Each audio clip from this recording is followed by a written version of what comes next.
യേശുവിൻ്റെ കൂട്ടായ്മയിൽ സ്നേഹം നിറഞ്ഞ എല്ലാ സഹോദരി സഹോദരങ്ങൾക്കും പുതിയൊരു പ്രഭാതത്തിൻ്റെ എല്ലാവിധ ആശംസകളും നേരുന്നു. അതിരാവിലെ തന്നെ ദൈവവചനം കണ്ടുകൊണ്ടും വായിച്ചുകൊണ്ടും കേട്ടുകൊണ്ടും ദൈവത്തെ മഹത്വപ്പെടുത്തുവാൻ നമുക്ക് അവസരം തന്നതിന് ദൈവത്തിന് നന്ദി പറയാം. ഇന്ന് നമ്മൾ ശ്രവിക്കുന്ന തിരുവചന ഭാഗം യെശയ്യായുടെ പുസ്തകം 11-ാം അധ്യായം 2-ാം തിരുവചനം.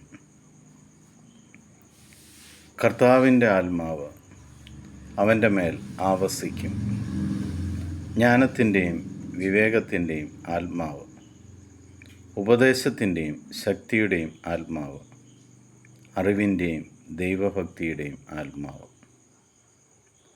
പ്രിയ സഹോദരി സഹോദരങ്ങളെ, ദൈവത്തിൻ്റെ ആത്മാവ് നമ്മുടെ മേലും വസിക്കുവാൻ നമുക്ക് ദൈവത്തോട് പ്രാർത്ഥിക്കാം.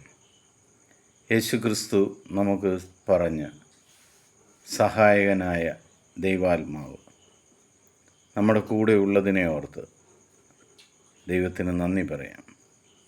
ആ ദൈവാത്മാവിൻ്റെ സഹായത്താൽ നീ ജ്ഞാനത്തിലും വിവേകത്തിലും സമ്പന്നനാകുകയും പരിശുദ്ധാത്മാവ് നിന്നെ ഉപദേശിക്കുകയും നിനക്ക് ശക്തി തരികയും ചെയ്യും. ലോകത്തിലുള്ള എന്തിനെക്കുറിച്ചും നിനക്ക് അറിവുണ്ടായിരിക്കും. നിനക്ക് ദൈവഭക്തി ഉണ്ടാകുകയും ചെയ്യും. പിതാവായ ദൈവത്തിൻ്റെയും പുത്രനായ യേശുക്രിസ്തുവിൻ്റെയും പരിശുദ്ധാത്മാവിൻ്റെയും കൃപയും അനുഗ്രഹവും നിങ്ങളുടെ മേൽ സമൃദ്ധമായിട്ടുണ്ടാകട്ടെ.